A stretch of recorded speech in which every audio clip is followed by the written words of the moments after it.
welcome to Unfortunately Required Reading. Today, we're covering Grendel, or Furry Mr. Nihilism. Ah, yes. The book that I think I've been excited to cover since we started this whole endeavor. And John Gardner totally narrates our teenage lives. Oh, 100%. Completely, yes. So, what are we drinking today? Today we're drinking Moonlight Meadery's Fury Mead, which is a honey wine with peppers added to it to make it hurt. If you all remember last episode, we enjoyed mead quite a bit. Yes, I believe the quote was, "We were sounding pretty lush around minute 38." I believe so, yes. So we're Yes. hoping that the peppers will temper our enjoyment. That and our side beverages. Yes. Oh, and the cheese plate. What's on our cheese plate today? Today on the cheese plate, we have water crackers because it doesn't match the flavor of cheese, and an applewood smoked Gouda. All right, I'm pouring on Mike today. Yes. Oh, me first. I feel very fancy. Ooh, that's a good pour. That's good. I don't know if I'm making you the sacrificial lamb or what. Hmm. Yeah, I would say sacrificial virgin, but that would be a lie. Wait, what? All right. Let's see. Oh. Oh, she hot. That's odd. That is odd. I mean, it's not bad. It's just No. I odd. want. I described mead Leslie last time like a soft kiss from a lover. This is like your lover wrapped a rock in a pantyhose and then hit you with it. Yeah. Yeah, it is. Well, I'm wondering if I gave you more peppers than normal. are they are they in the bottle? Yeah, they're at the bottom. I Well, think. I mean, it's definitely not bad. Is it bad that all I can hear is Johnny Cash going, "I hurt myself today"? Well, no, I'm sad for multiple reasons. Oh no. Shall we continue? Well, the reason we chose this one was because nothing says angst quite like spicy honey wine. And we like being pretentious when we're at Total Wine. Oh, absolutely. We're 100% those two people just walking around in like Old Navy clothes demanding mead from a mainstream liquor store. But the best part is when we accidentally say something a little too loud, and the lady at the who's putting bottles away starts laughing and then has to steady herself. Oh, right, I did do that. I'm sorry for embarrassing us in public, Oh folks. no, there was no embarrassment. It was just funny. So, what is the not so short synopsis of actually quite a slender little thing? Yeah, it's a very small book, so evidently I can't talk too much on it. No, that when has that ever? How big is Gatsby? Okay, fair point. Well, I don't actually want to know how big Gatsby is. I wasn't going to tell you the exact page number. So there are. I wrote two short synopsises. This is the one, just so you know. This is the short and sweet version of Grendel's take on the events of Beowulf. Mm-hmm. So, just in case your teacher asks you what this book was about. Now, if you want the full breakdown, Grendel has been fighting Hrothgar's guys for like 12 years. And after wrecking their mead hall, he starts thinking about when he was a kid and decided to go up to the surface for the first time because he was tired of hanging out with his mom. And when he was little, he got caught in a tree and tried to talk to human beings, but they were so freaked out that his mom had to come rescue him. So, at this point in time, Grendel hears a blind singer telling beautiful tales about the Danes, and he wants to believe that the stories are true, even though he's met them and they're dicks. So he goes into the hall, and the Danes freak out. He runs away and ends up having a conversation with his dragon friend, and his dragon friend tells him the world is a pointless void, and that humans come up with random crap to fill that void, which is straight up your friend in high school who's reading Nietzsche. 100%. Beowulf shows up with his clan and starts talking serious smack. So Grendel says, "Yeah, I'm gonna go back and check this meat hall out again." He fights with Beowulf, and Beowulf rips his arm off. He goes into the night, says he has an accident, and wishes accidents upon everyone. Because Grendel is way too smart for his own good, and frustrated because he can't talk about his ideas with anybody, and all the humans think they're super stupid, and he thinks they're stupid, and this is just us in high school. 100%. I think I've gone on record saying this might be one of my favorite books, and I can understand why. This is 100% just how I felt in high school, surrounded by people who didn't understand me, by family that wished to hold me back, and screaming into the unfeeling void whilst wearing all black and saying profanities. So I was the pretentious high schooler that had the journal that had "Children of the Night, What Sweet Music They Make" from Dracula written on it. Of course you did. So yeah, listening to Grendel go into whole speeches about the pointlessness of humanity and the Shaper wanting to give him an idealized world, like holy guacamole there. Yeah, it's a lot. It's one of those books that when you're in high school and in college and you're taking philosophy, you just kind of like take passages out of and write it on your notebook and feel like you're super deep. Yeah, I still have my original copy from high school, and I still have all those passages underlined, and it's like, wow, I wish someone had listened to me. I know you kind of wish that somebody had just leaned down and been like, "You okay, bro?" So, fun story. My friend Amber and I, we used to work together when we were in college, and there was one night that she was leaving as I was coming in, and she asked, "What are you listening to?" And I said, "I'm listening to Hurt by Johnny Cash." Oh my god. And she put her hand on my shoulder and is like, "Are you okay? Do you need to talk?" See, my husband and I just play that song when we overeat at a restaurant now, so. But but the whole idea that she saw that as an open, hey, maybe my little angst prince is going through a thing if this is what they're listening to. See, and in my mind, I'm like, if it's not the Nine Inch Nails version, they're probably not dying. Yeah, I don't think I listen to that version anymore. Okay, so I've read somewhere that Trent Reznor is going to be introducing The Cure into the Hall of Fame for the Music Hall of Fame, and I gotta tell you right now, this is what every goth kid from the early 90s has been waiting for our whole lives. Don't speak for me. I don't want this. Okay, I want this. That's like, don't speak for the vampire faction. I don't want this. As representative of the vampires, I did not ask for this. So the vote is not for. The vote is not for. My people were not consulted. I think we've talked about our vampire names on this show before. We have discussed our vampire names on this show before. And then you're like, suddenly in your 30s and you're at the industrial club and you're like, I'm old now. Or you get invited to a Vampire the Masquerade meetup in Austin because Austin is the current nucleus of Vampire the Masquerade. Really? Yes. I had no idea. I'm not surprised in the least. I mean, that's a much shorter drive than going to New Orleans. So New Orleans has all the Anne Rice wannabe vampires, but Austin has Vampire the Masquerade. Okay, I went on an Anne Rice pilgrimage when I was 16. I'm sure you did. Hi there, Anne Rice. I'm mad about you taking down my fan fiction all those years ago. I haven't forgotten. She's a sweet old lady who lives in Palm Springs now. Who should stop implying homosexuality into her work and then getting angry when people comment on said homosexuality. Okay, that's fair. Thank you. Her son is adorable. I love him. So, Grendel. Okay, first of all, Christopher is not a horrible creature of the dark. He's fabulous. He writes really well. Anyway, so this book is also kind of like an overdramatic episode of The Good Place. I've never watched The Good Place. Oh my goodness. It makes me really happy. I like Chidi because I feel like he truly understands my level of anxiety. Okay. Yeah. I've heard good things. It's good. It's really good. It's pretty funny too. I've heard. So, Good Place friends. Reach out to me. Yes, give me a convincing argument to watch The Good Place because I do need something to act as a balm for how angry I am over Sherlock. Oh, did you finish it? I finished series 4. I'm so sorry. I am also sorry. I'm so sorry. For me, it's almost worth it for that part with Moriarty dancing to "I Want to Break Free" by Queen. No, but not. No. It doesn't fix it. It doesn't. It doesn't fix. That could be a whole other podcast. It can be. Are we doing Arthur Conan Doyle at any point in time? I feel like we're contractually obligated. I feel like we just throw out these books that we're gonna like, hey, we're gonna do this, and then we're like, just kidding, we're doing this book instead this week. I mean, we do have to at least do this for 1 year. We have to fill out a year. Oh, that's not hard. I know. Have you seen my Goodreads I've seen list? I've seen it. Got time. It's impressive. It's insane. So, how do we feel about our furry forest dwelling son? Who is really just our id. Yeah, he does feel like the id. I kind of just want to like introduce him to the band The Birthday Massacre and just tell him it's gonna be okay. I kind of want to let him listen to like mindless self-indulgence and like give him like a live journal account. Do you ever use melodramatic.com?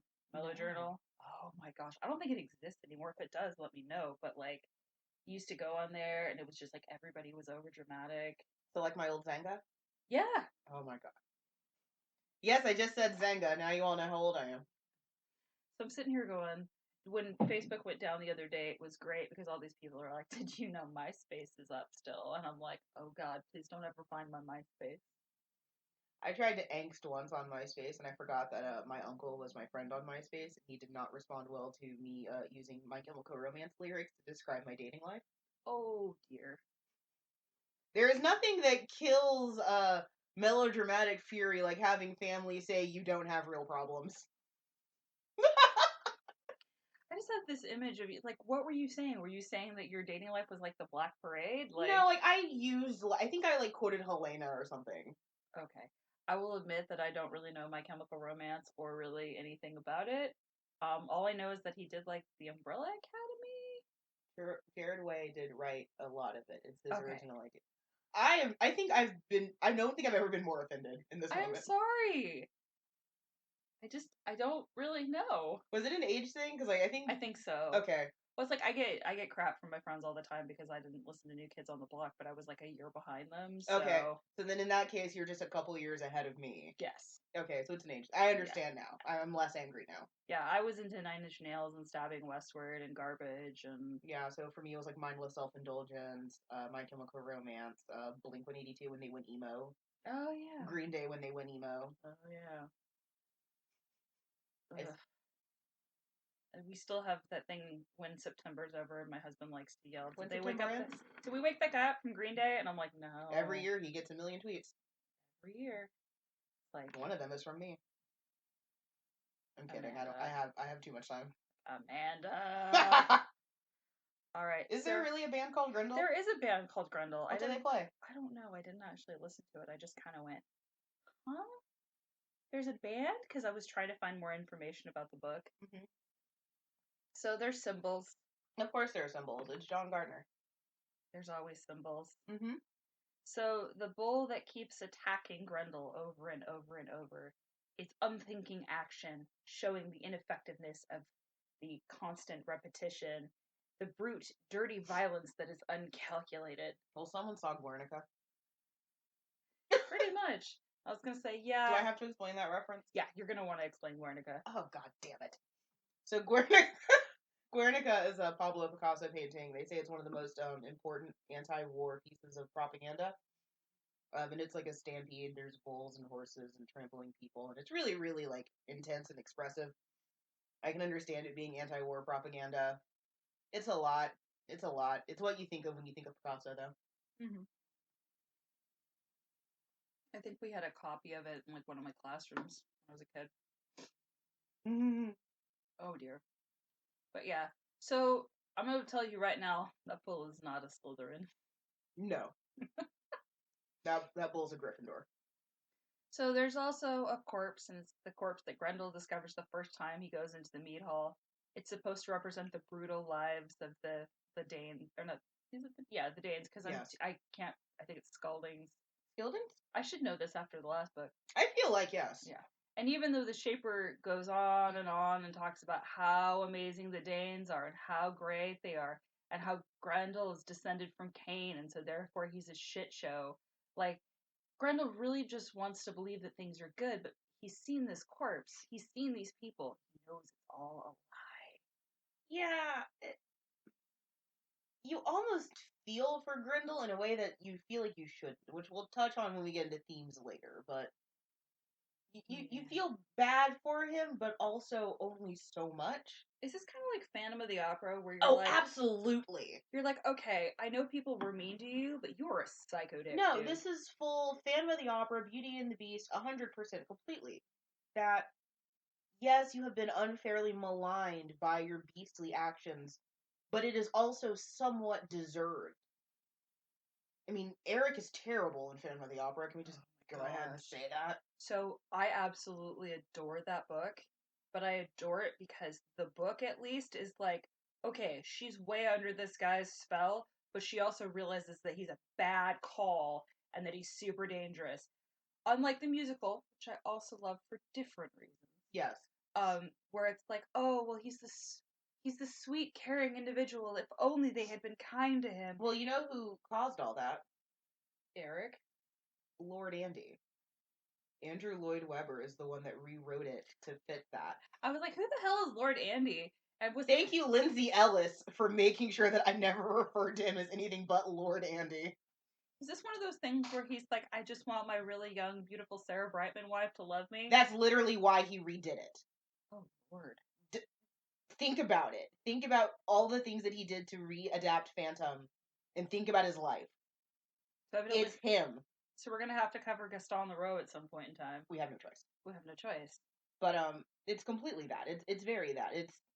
This is Phantom of the Opera, but from more of Eric's point of view. And Raoul isn't there. I mean, like, we see a lot of this right now too.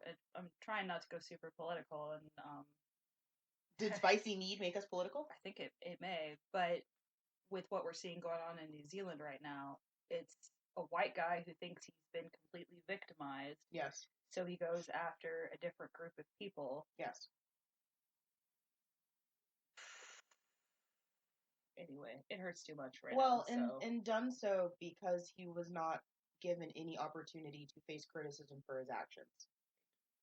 Grendel was in an echo chamber, as was this garbage individual who did what he did in New Zealand, which I also don't want to talk about, but feel like we need to. Yeah. That's one of the things that I will say I think is a bit of a neg for this book for me now, is that it makes it too easy to wallow in darkness, and I'll jump the shark a little bit. Rereading this book brought me to a place where I felt exactly the same that I did in high school. Just the same sadness, the same melodrama, the same woe is me, and I've aired some of my trauma on this podcast. I won't air all of it because we don't have time. But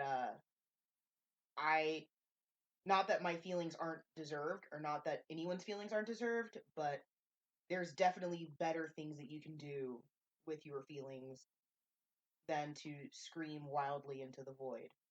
And the problem is, especially with things like social media, and we're not saying that all social media is the devil, but you end up in an echo chamber a lot of times. Oh, absolutely. Especially when we had, the issues with the election, and just recent. There's so much hate that goes back and back and back and back. And I mean, it's very little of, let's look at this perspective and let's research this and let's see why you feel like this. It's more, yeah, no, you should go after these people and do this, which is kind of insane when you think about it. Oh, absolutely. And even to make it a little bit less political, because it's drinking spicy mead, we don't want to get too saucy. Just thinking about, like, internet culture, like goth and emo culture.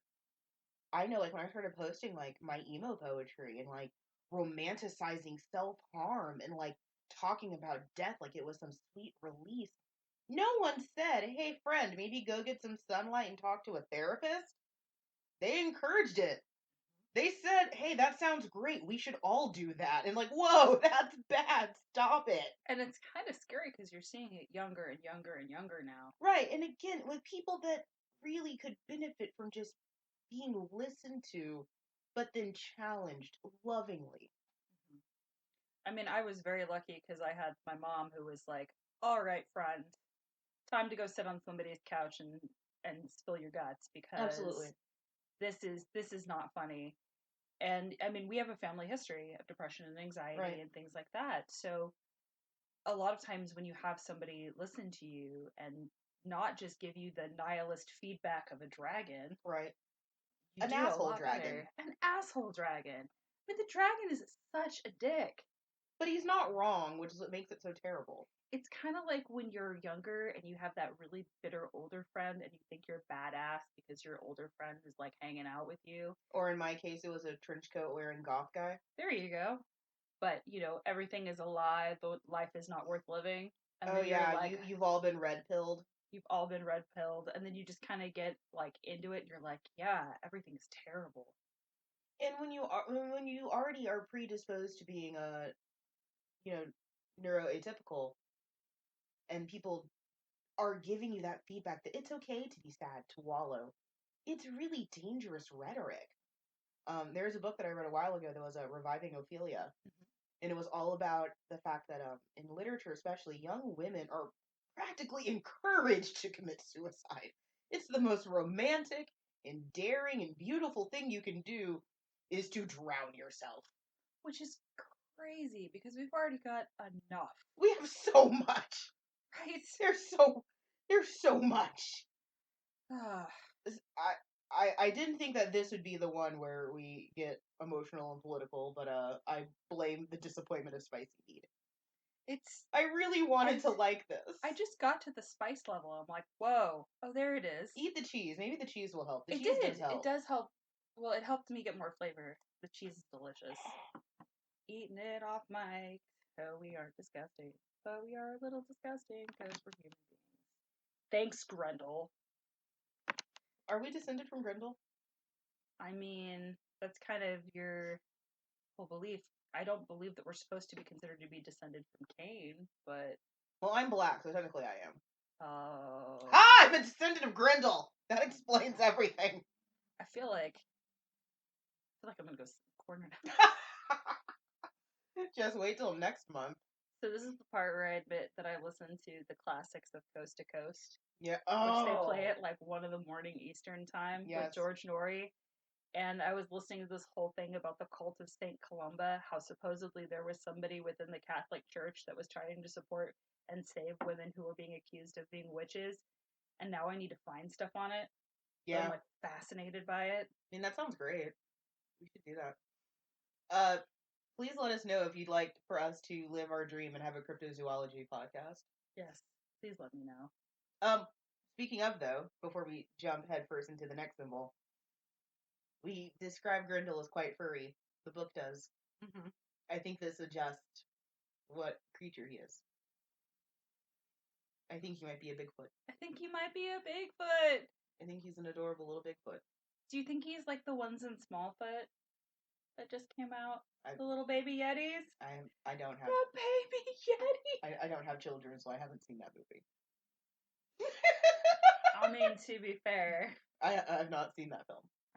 we have a kid, so I've seen a lot of kids' movies, but I also watch them on my own. You know, it's very therapeutic when you're a 30-something and you're depressed as heck and you come home and your husband goes, let's watch Frozen, and you go, okay, baby, but I'm going to sing every song, and he just knows that he needs to walk out of the room at some point in time, and that's how you don't get divorced. Have you not heard me go on how much I love the Octonauts? Oh, the Octonauts are the best. I love the Octonauts. I love them. Professor Inkling, like, is the greatest thing on earth, and he's so pure and so nice. I like the Scottish one. You'd find the one character. Also, let us know if I should go back and purchase that Irish fight me cheese that Tori is going to post on Instagram. So Amanda sends me a text today of this orange, yellow, and green cheese that's out because the day we release this, I think it's gonna be right before St. Patrick's Day. It will be, yes. Because we tend to record and then I put it up immediately because I have no chill. Tori's great. I don't know what you're talking about. No, I'm insane. But it was a great text exchange, so I may have to put that there too. I think you're going to have to. Oh my gosh, dude. But basically, we were talking about. She wrote, "Look at this handsome cheese." I wrote, "That's some Erin Go Bra sexiness."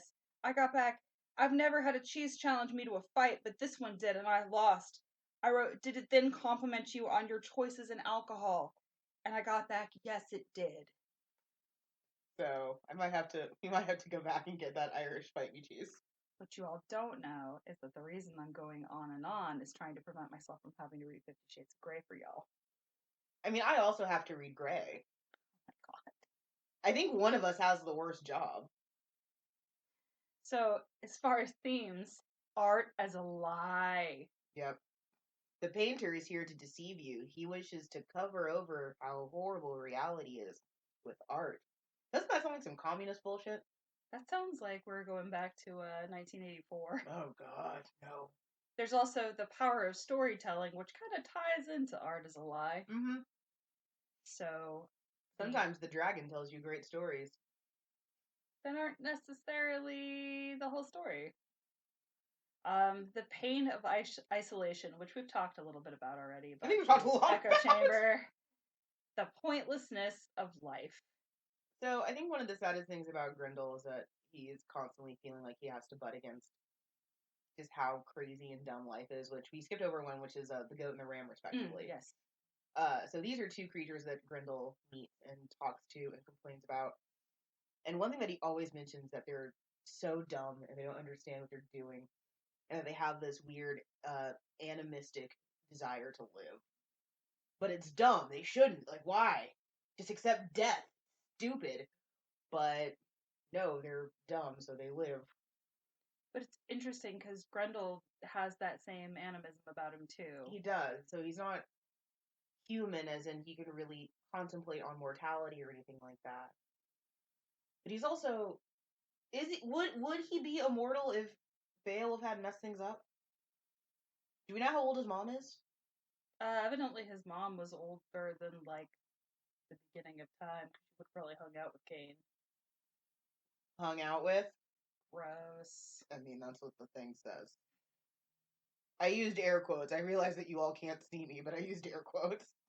We were joking earlier that we need to get a camera just because we always say, okay, well, we have to start the camera. We're going to do this on camera. And then we're like, there's no camera. There's no camera here. I mean, that's good because I've got no makeup on. I do have a Paracon, Milwaukee Paracon shirt from 2016, and I know that they're trying to earn money because they're awesome. But Because it's Milwaukee. Milwaukee, shit, man. I've never been. I've never been either. Oh. I'm slightly afraid of it because there are a lot of serial I was killers. like, isn't that like serial killer? Like that's just it. They make Chicago nervous sometimes. Amen. Okay, so there's also the theme of pity for the monster, which we see a lot more in literature today than we did in like the Victorian era and stuff like that. And I think it's amazing because I think you start to see pity for the monster as this like rise of the outsider kind of thing. So I know being an edgelord, being an edgelord, I oftentimes relate to the monster more than I relate to the prince, to the knight, to the anything. To bring it back to Phantom, because we both love us some Phantom, I never related to Raoul. He never made sense to me. He was a dumb jock who was going after his dumb hot girlfriend. But I related to Eric, sweet and sensitive and kind and so talented. And if only people could see past his ugliness, he was really the most beautiful one. I grew up with the musical. I didn't grow up reading it. So I was looking at you, I'm like, which one are we talking about? Because I'm pretty sure. Like, ma'am, that was not in any of the book. I'm like, I have some concerns. No, I mean, or honestly, the most popular version of Phantom is Beauty and the Beast. I know they're two separate things, but a lot of people compare them. And it's one of those things that's like, you teach them to read and suddenly they're nice? What? At the same time, though, I will say I think Gaston is unfairly maligned. Gaston had some very rational concerns about the monster at the castle. I'm just saying, she probably would have gotten her head chopped off during the French Revolution because she's married to a prince now. But yeah, I mean, do we really know when this is happening? No. Because, I mean, women being allowed to read wasn't a big deal in France. In fact, the original Beauty and the Beast was published by a woman in a magazine for women because it was all about what to do when you get married to a guy that you might hate. You know that's like what a lot of the fairy tales are. Oh yeah, it's all about like being patient towards like the guy that you might hate. Yeah, a lot of them are just warning stories. Yeah, 100%. And like the real story, Beauty and the Beast, involves Catherine de Medici and is terrifying. Yes. No friends. Do we need to tell? Not a friend. Do we need to tell that one? Tell them. So, in France, in the woods, a noble found a hairy individual. That individual is caged and brought towards the court. You know, like you do. As you do. Cajun people is pretty, common in this era. Cajun, not Cajun. Yeah. France.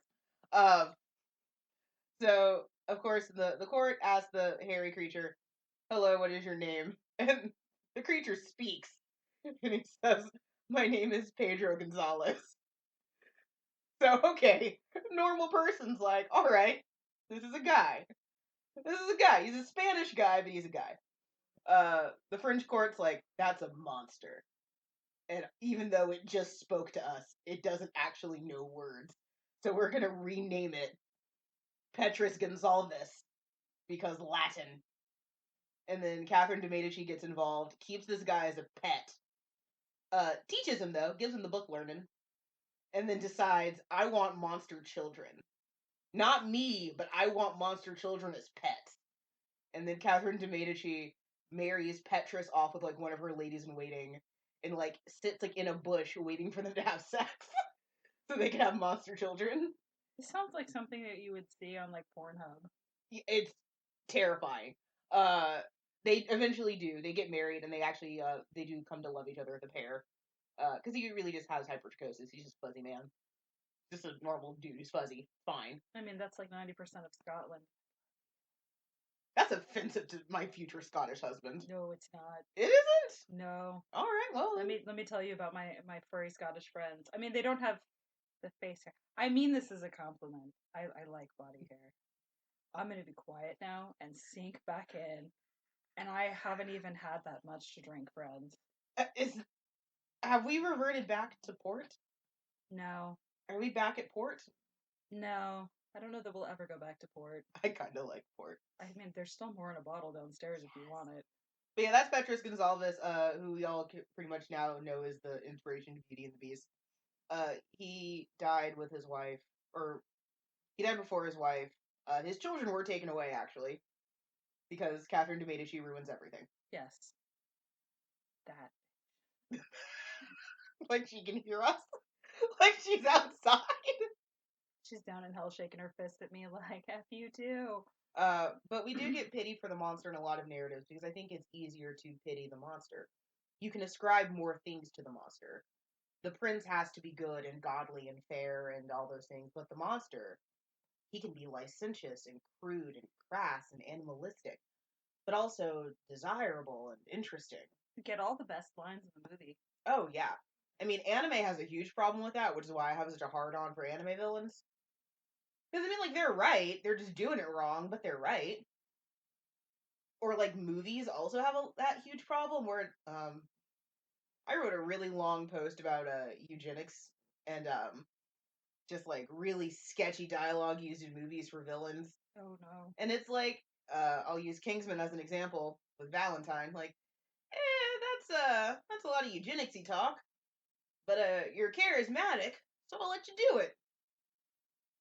I mean, that's 90% of what it is. I mean, Loki in the frickin' Avengers movie uses a pretty offensive word for the UK.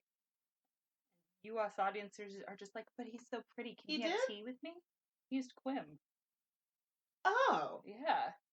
Oh. Yeah. And he got away with it because American censors don't know what that word means. I mean, I don't have a hard on for Loki like everyone else does. I mean, I think Tom Hiddleston's a pretty man, but I think he needs to be met with a hairbrush and some dry shampoo. just imagine that's your superpower. You're like attacking villains and like, no, let me fix you. That is 100% my superpower. Just imagine. I'm so excited about this now. Like, I want to like design your tool belt. Oh my god, it's a bunch of like dry hairspray, like dry shampoo, hairspray, like good brushes. All my brushes are good. I go to I go to the beauty outlet. But do you pity Grendel? No, Oh. I was mostly just irritated by him. Really? Yep. I wanted him to be quiet. Oh I was like, oh no! I was like, listen, here's a journal. Write down your thoughts. I felt so bad for him. I was just like, listen, I was a smart kid that nobody understood in high school too. And I turned out fine. I mean, yeah. You did. I didn't never been to jail. Is that the metric? I mean, like, I don't do white people pez, which is what we call opiates in my family.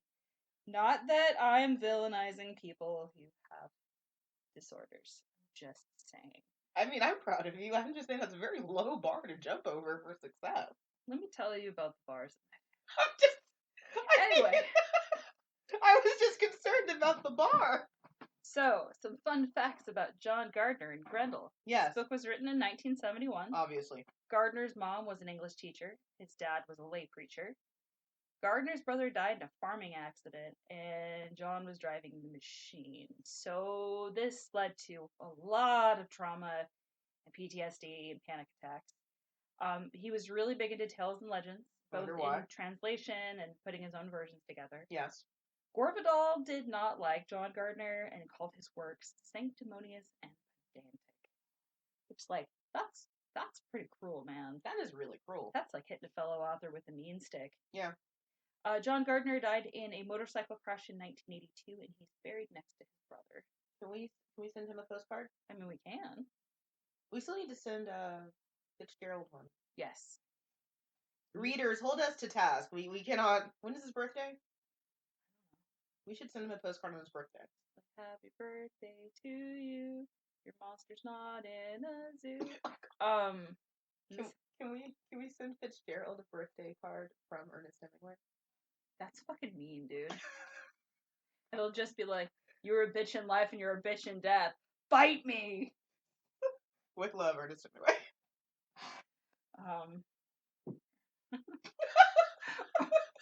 I'm just sitting here thinking about how much of an asshole Ernest Hemingway was. Again, my apologies to Margot Hemingway. Does she listen? No, thank God. Praise be. I really don't want to get sued. Is that the thing? I mean, that's the bar, because, like, I can't afford an attorney. I don't know about you. I love that you think I have attorney money, ma'am. We have cheese money. That's about the extent of our riches. Amen. Woohoo! Okay, so does this book do anything for us now? And did we have to read it in school? I had to read it in school. I read it after Beowulf and had a much better time because Beowulf was boring. It... I didn't insult your child, did I? Did I just give you the look of you did? I'm gonna go get my mead horn and we're gonna have a bitch fight? That was 100% it. Goodness. It was like all the looks of all the stern, vaguely Scottish parents in like animated movies. So this is the part where I should tell you that I forget when I wear regular glasses that people can see my eyes, unlike sunglasses where they can't. I saw your eyes.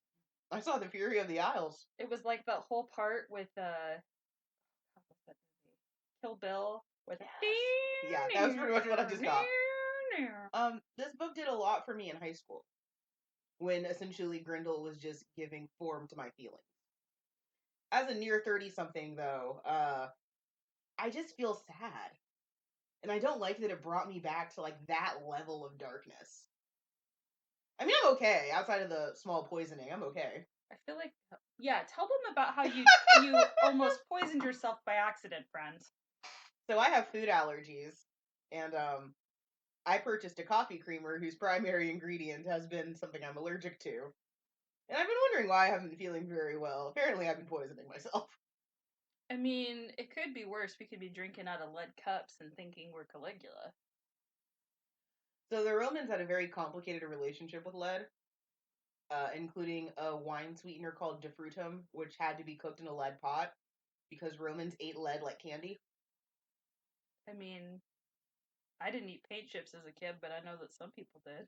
Yeah, I mean, so the lead problem in America actually might be one of the reasons why, like, it might be one of the reasons why, like, black youths are so messed up, is from eating lead. I'm sorry, what? So lead does something to the brain. It actually does a lot to a brain. And a lot of paint with lead is mostly in lower income housing, which in the US mostly goes to... Oh, Lord. Yeah, it's systemic racism that has caused the problems. But also, lead used to be in gasoline, and when they started removing lead from gasoline, there was a dip in violent crime. People's IQs went up. People lived longer, healthier lives. Like, lead is a problem. And actually, the guy who started to unlead gasoline knew that, but then the companies wanted to keep lead in gasoline because it was more cost effective. And he went to his grave knowing that, like, the government was perpetuating a negative thing for money. Yeah, so lead might be kind of the reason why like crime is really centralized in inner city areas. Interesting. Did I just like drop too much of a truth bomb? That's really interesting. Yeah, it's lead. A lot of it's lead. Just read a book called The Dissolving Spoon. that was about the periodic table and the different elements. That book's on my wish list. It's so good, dude. You can get it at the San Antonio Public Library. Oh, lovely. And they have the audio version too. Woo! By the way, shout out again to San Antonio Public Library because he saved me and my wallet. You should give us a call. Give us a call. We'll do an event. We'll try not to swear. I make no promises. I'm sorry, I'm dying as usual. Oh no. So, did you have to read it in high school? I did not have to read it in high school. I actually read it for the first time for the podcast. Which might be why you found Grendel to be so insufferable. Yes. I think a lot of it too is it just seemed very familiar to when I was 16. Yeah. So, because I've gone back and read some of my journals since then and been like, oh same. my gosh. Yeah. Calm down. It's just an algebra test. It's just a boy. Stop it. There's literally like 1,000 of them. Oh my gosh. Yeah. I recently got to discover my old Zanga. I kind of want to put a link up. No, you do not. Ma'am. I don't even know if I have a live journal up anymore. Oh gosh. I'm sorry, I'm dying. Okay. I could give you my old Quizilla with all my bad Draco Harry fanfic before J.K. Rowling took those down too. So, this is 2 on the list that approach you. I'm very pissed. Anne Rice and J.K. Rowling. I've been hit by both. So recently, not physically. I realized how that sounded. My brain is like, I hurt myself. And I'm just imagining getting slapped in the face by Anne Rice. That actually sounds kind of pleasant. Interview with a Vampire. Oh, that actually sounds quite nice. So we used some resources for this. We did use some sauces as well. And sauces. Thug Notes has a really good video on Grendel. Love him so much. I do love Thug Notes. Spark Notes, as always, shout out to Spark Notes. Mm-hmm. And Wikipedia, because I feel like cheating. Every once in a while. I don't feel like we cheat very often. No, not really. No, not terribly. So our next book will be Their Eyes Were Watching God by Zora Neale Hurston. I've actually never read this one. I'm black, so I've had no choice. Oh. It's like mandatory reading. I did not know. So I'm a little concerned about what my mandatory reading would be. Let's not. This is dangerous. Let's move on. So, if you want to find us on social media, we're unfortunately required reading on Facebook, unfortunately RR on Twitter, unfortunately required on Instagram, and unfortunately required reading.com. And if you have a funny story, a book you want to suggest for the podcast, if you want us to argue about something else in grammar, yes, email us at unfortunatelyrequiredreading@gmail.com. But before we go, where do we sort John Gardner? I'm not putting him in Slytherin house. We have a lot of Slytherins. A lot of Slytherins. I feel like he's a Ravenclaw. Really? Yeah. I feel like I think he's too emotional for Ravenclaw. Really? Because I kind of feel like it's one of those no one understands me because I'm so smart. Oh, stop it. That's a Slytherin. Is it? Yes. No. Draco. No. This is nobody understands me because my daddy has power. I understand you. It must have been love, but it's over now. I'm really mad because I did that earlier when we were testing too. Yes, I'm sure you did. I'm gonna go ahead and vote Hufflepuff or Ravenclaw. Hufflepuff or Ravenclaw. Let us know, and we'll add him to the chart. Yep. Oh, Grendel, you came and you're mad because you're now listing, and we sent you away. No, podcast is over. I quit. This is it. All right, go read a book.